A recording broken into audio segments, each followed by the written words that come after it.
Who's your commander? Good luck. Equip. Move to combat. Resolves. Now, before you attack Does me, anyone have an answer? well played. Good game. Hello everyone, DJ here, and this is the Jumbo Commander YouTube channel. I didn't expect a brand new legendary creature to be revealed at San Diego Comic-Con, but with the announcement of the fall set Throne of ELDRAINE, they have also announced a further support for the format of Brawl, and along with that we're going to have 4 pre-constructed Brawl decks, and they gave us a little taste of one of those Brawl decks, featuring a brand new legendary creature called Chulane Teller of Tales. This is a spicy legendary creature. Let me read for you Chulane Teller of Tales. 2 green, white, blue for a 2/4 legendary human druid with vigilance. Whenever you cast a creature spell, draw a card, then you may put a land card from your hand onto the battlefield. 3, tap, return target creature you control to its owner's hand. Now this legendary creature might be found in pre-constructed Brawl decks, but it is built for Commander. Chulane is super strong because on this 3-colored legendary we have Ramp and Draw. Those are the 2 most critical features of a Commander deck, and so when they're on your Commander, it just feels so good. Chulane lets you draw a card and put a land onto the battlefield whenever you cast a creature spell, so this deck is going to have a huge creature focus. We also might want to lean towards the low drop creatures because we're going to want to take advantage of Chulane's trigger. It's going to be really nice to play several creatures in a turn, draw several cards, and ramp several mana ahead. Now Chulane also has this interesting bounce ability. This gives you the added benefit of being able to replay your creatures after you've played them, and that's pretty good.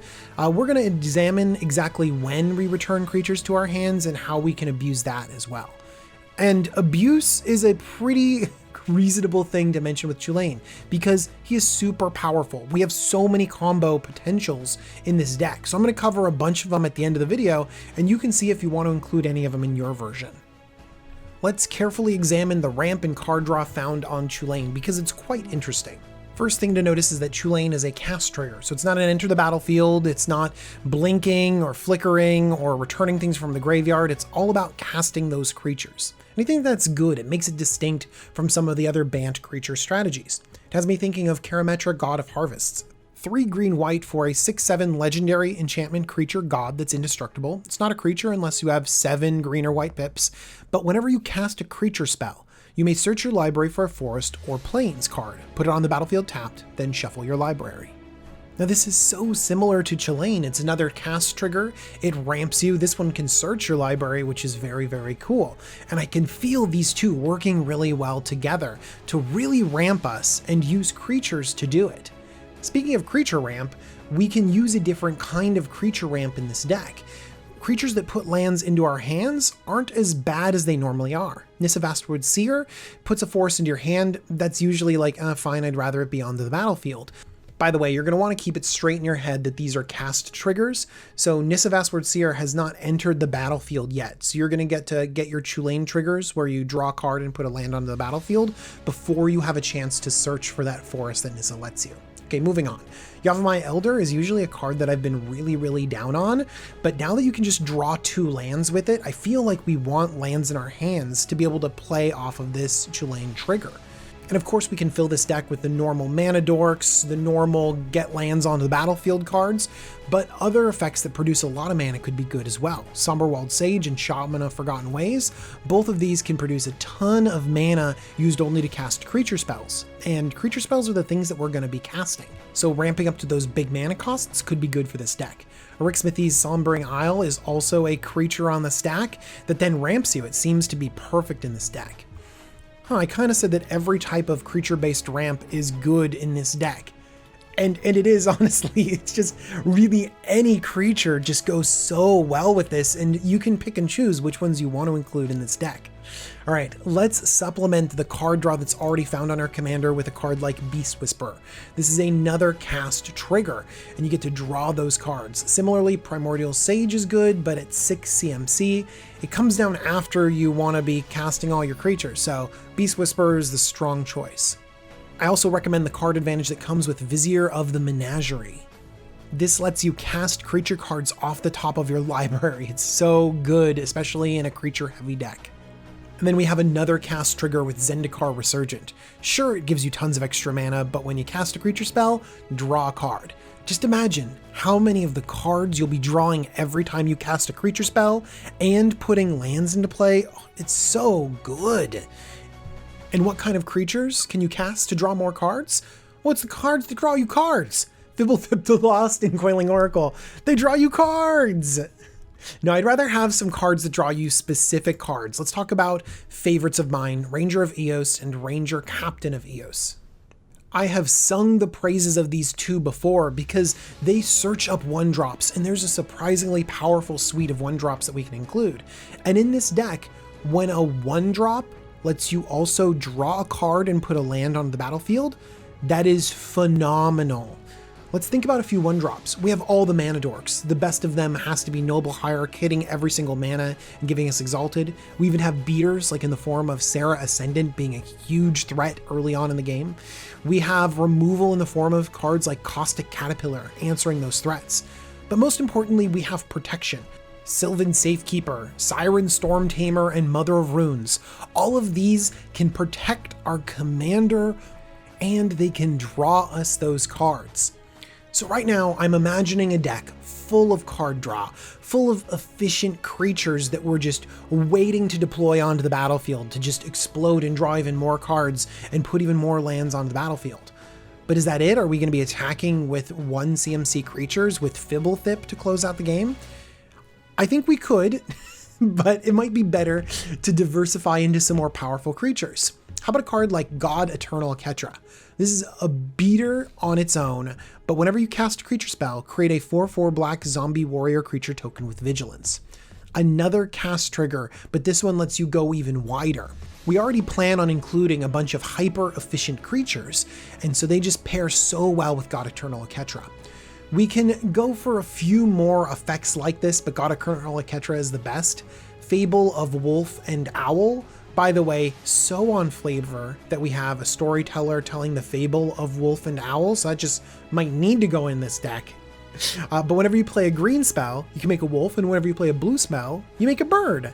It's not so aggressively costed at 6 CMC, but it can give you a lot of value, especially if you're putting some powerful combos together. Primeval Bounty is a far more flexible 6-drop. Whenever you cast a creature spell, you get a 3/3 beast. Whenever you cast a non-creature spell, 3+1/+1 counters. Whenever a land enters the battlefield under your control, you gain 3 life. And so you can get a ton of value if you can just keep chaining together creature spells over and over again, and those land drops from your commander will also give you that life padding that you might need in a deck like this. And then finally, Oketra's Monument. It does reduce the casting cost of some of your spells a little bit, but most importantly, you get a little baby warrior in there. So I've described a situation where you can get tons of extra creatures, extra cards, extra land drops, all by casting creatures. And we've described a few of those 1-drop creatures. Is that just it? A deck full of 1-drop and mana ramp? No. We're going to diversify our creatures. I'm actually looking for creatures that can really take advantage of this trigger. A lot of hyper-efficient creatures will have alternative casting costs. Evoke is one that comes to mind. Muldrifter is a classic card on its own, but just imagine if you evoke Muldrifter. You are still casting this creature if you evoke it. And so with your commander on the battlefield, you would cast it for its evoke cost, draw a card, put a land on the battlefield, and then draw 2 more cards. That's 3 mana, 3 cards, and a land drop. That's crazy. And there's other evoke creatures if they fit your playstyle. We only have 1 creature with dash, just 1, but it's a cheap alternative casting cost, Treetop Ambusher. You can pay it for its dash cost, you don't even have to attack, and then it'll return to your hand. So every turn you can get a creature cast from your hand, getting this sweet trigger going. Okay, but we don't want to cast this once per turn or a one-off Muldrifter. How about doing this over and over and over again and really abusing Chulane's trigger and all the triggers that we have in this deck? Whitemane Lion, Core Skyfisher, Dreamstalker, Shrieking Drake. All of these are creatures that say when they enter the battlefield, we gotta return something. And, well, we can return themselves. And so all of these can come onto the battlefield and immediately bounce themselves back again so that we can recast them again and get more cast triggers. I mean, all of these cards are a growth spiral with Chulane. we pay 2 mana, we draw a card, and we get a land drop. Growth Spiral is solid, and just imagine a Growth Spiral that automatically returns to your hand. It is so good. And in the case of Shrieking Drake, it's a single blue mana. This is insane. So I think you all can visualize the amount of card draw and land drops that we have in this deck. Hopefully Aketra and the other effects like it can have us thinking about the creatures that we can deploy onto the battlefield with this effect. But really this doesn't give us confidence that we can close out a game, because I'm looking at a White Mane Lion, I'm looking at a Shrieking Drake, those are the tiny creatures. I'm looking at dashing in a 2/1, really? I mean, we are going to be churning through our deck pretty heavily, so we can lean on powerful effects like Craterhoof Behemoth in green to finish out the game. Cathar's Crusade, yeah, that'll be crazy in this deck, making every other creature gigantic as we keep bouncing a Shrieking Drake in white. Yeah, that's crazy. In blue, what do we have in blue? We could take some extra turns. We could just Cyclonic Rift and kill people with 1/1s that way, completely demoralizing them. Okay, there might be some better ways, and let's first look at the value we get by the return target creature on Chulane. 3, tap, return target creature you control to its owner's hand. That's a great effect, but it is overcosted. Crystal Shard and Erratic Portal, they do it for a single mana, and they're super useful at saving creatures, replaying creatures. Crystal Shard and Erratic Portal can sort of go after your opponent's creatures too. But seriously, am I questioning the efficiency on Chulane? The card that lets you chain into more draw and more land drops? This is just bonus in my opinion. And there's one really critical piece, is that it's a level of protection. If you have that bounce up, then you can bounce Chulane back to your hand, so you don't have to pay that commander cost as you redeploy him. Or you can return a critical creature back to your hand so you can redeploy it onto the battlefield. It could just be another card and another land drop, and that's totally fine. I got one more piece of bounce tech in the form of Equilibrium. I can't believe I'm not playing this card somewhere. Equilibrium is 1 blue for an enchantment. Whenever you cast a creature spell, you may pay 1. If you do, return target creature to its owner's hand.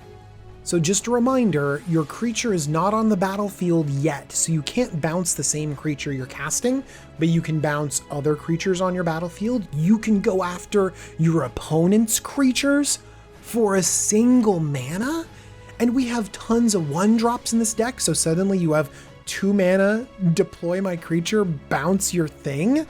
Also get all this value, get a 4/4 zombie creature, get a draw 2 cards, get a land drop, do whatever you want, win the game with creatures. I mean, it's crazy.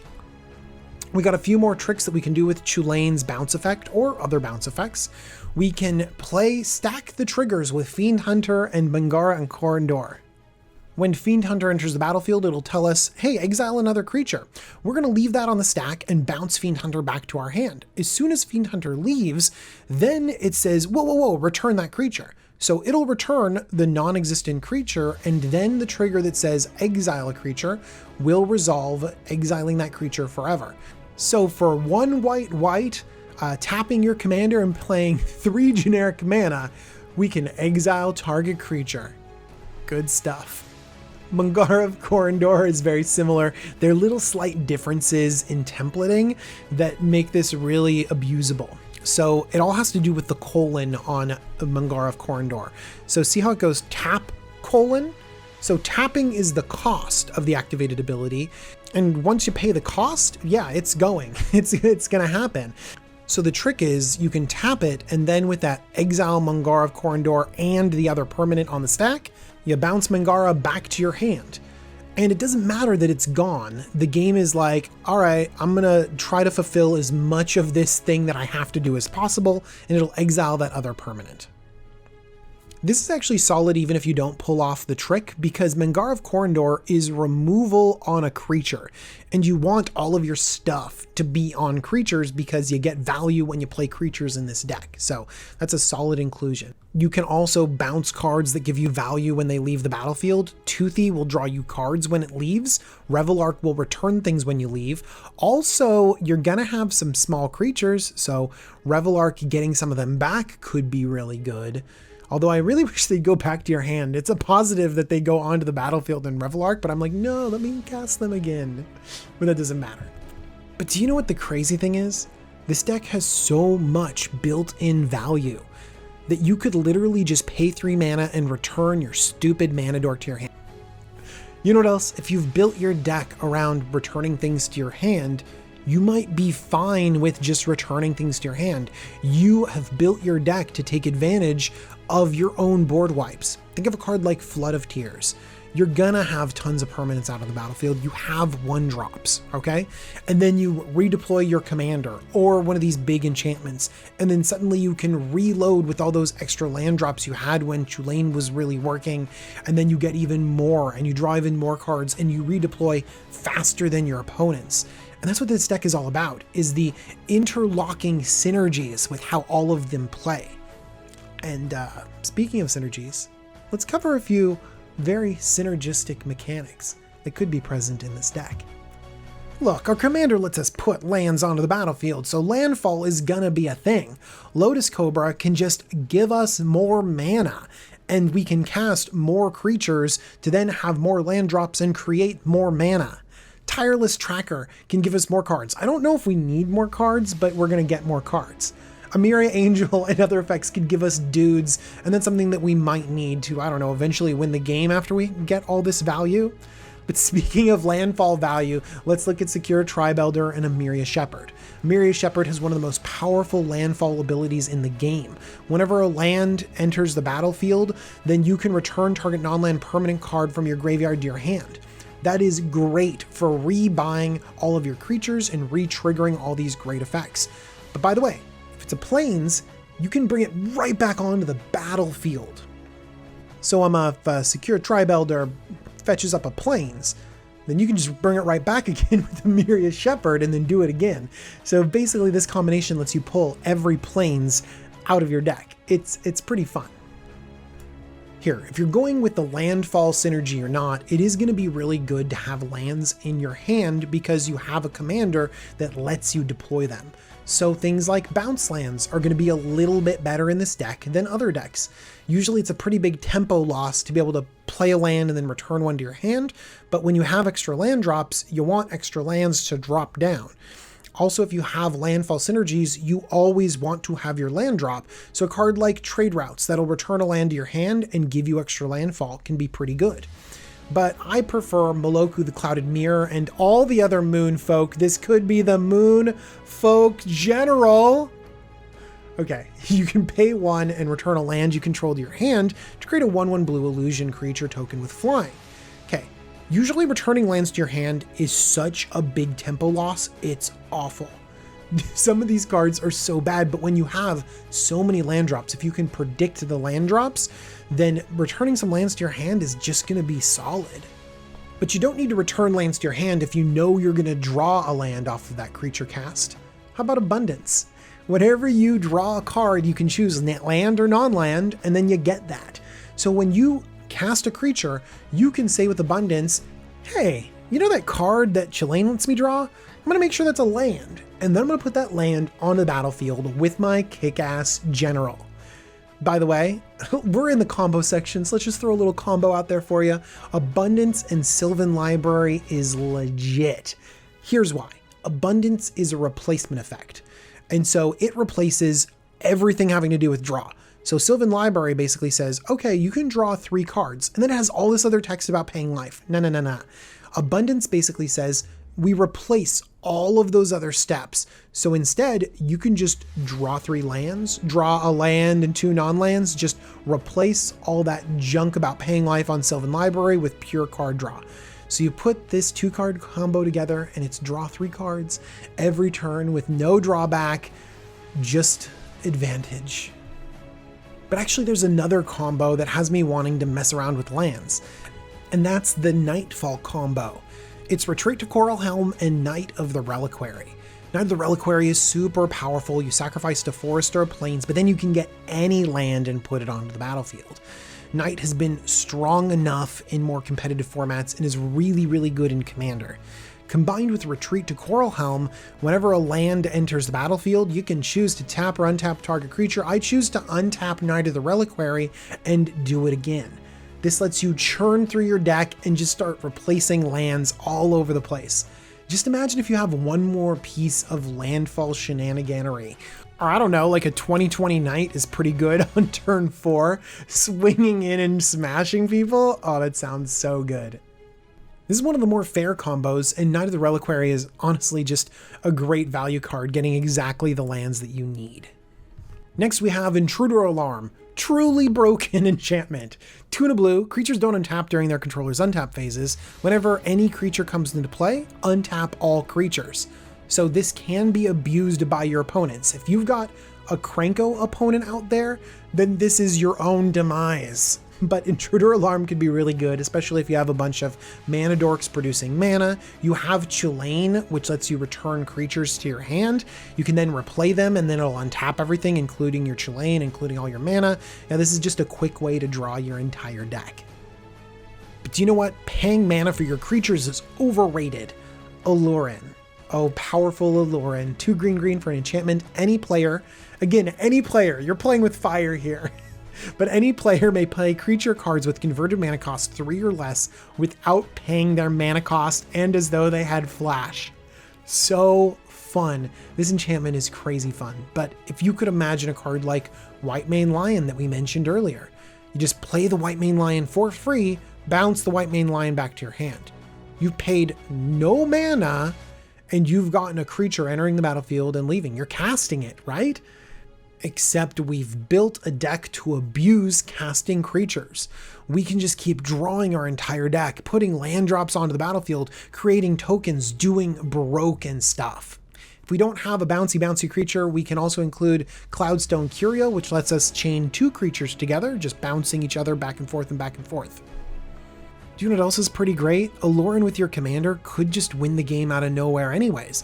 You play a couple 1-drops, you generate some mana, you draw a bunch of cards, you have enough mana to play a 4-drop, then you draw more cards, and then you have to wonder how long before you draw a bouncy creature like Whitemane Lion or another combo piece. And finally, we have another powerful enchantment with Food Chain. 2 and a green for this enchantment. You can exile a creature and then you can add mana equal to its CMC +1. It's got a restriction though, it's fair, okay? You can only spend this mana to cast creature spells. Totally fair.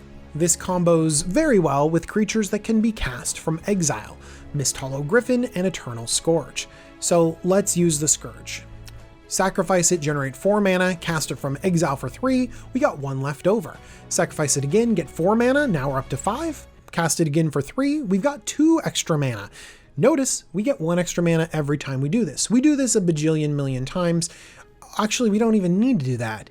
We just do it a couple times. We have enough mana to cast Chulane, and then every time we play Eternal Scourge, we're drawing a card, we're generating mana for creatures, and we're getting land drops. We're doing everything we need. And then we find a way to win with the rest of the deck. Probably like a Lab Maniac. Actually, Lab Maniac's going to be solid in this deck because it's a creature, and you're going to be drawing your library more times than you think. This deck is powerful. This commander is broken. You just have to find the way that you want to break it. Do you want to go wide with a bunch of creature tokens? Do you want to play 6-drop enchantments that make you wolves and birds and beasts? Oh my.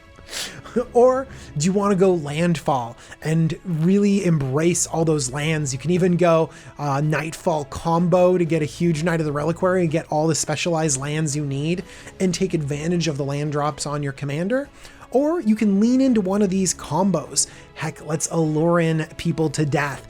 Give everyone access to flashing in their tiny creatures, and they're like, oh wait, this is commander. I have like 1 tiny creature, and you're like, muhaha, my whole deck is 1-drops. Pew, pew, pew, pew. This commander is fun, and I can't wait to build a deck around him. Thank you for watching. I want to thank tcgplayer.com. The deck list for my version of Chulane is right down there in the link below. And I also want to thank my patrons who support me day in and day out. Thank you so much, patrons. Tell you what, I am so excited because we have tons of hype around the fall set. We know that there are more brawled pre-constructed decks coming out, and if this is a taste of the commanders that they're giving us, insane. They've also guaranteed us strong legendary creatures in the fall set, and that's not even taking into account Commander 2019 that's fast approaching. If you're as excited as I am, please like this video, subscribe, hit that bell icon so you know when videos of mine come out, including my preview card for C19 fast approaching. All right, everyone, this is a great time of year for Commander, and I hope to see you all really, really soon. Bye-bye.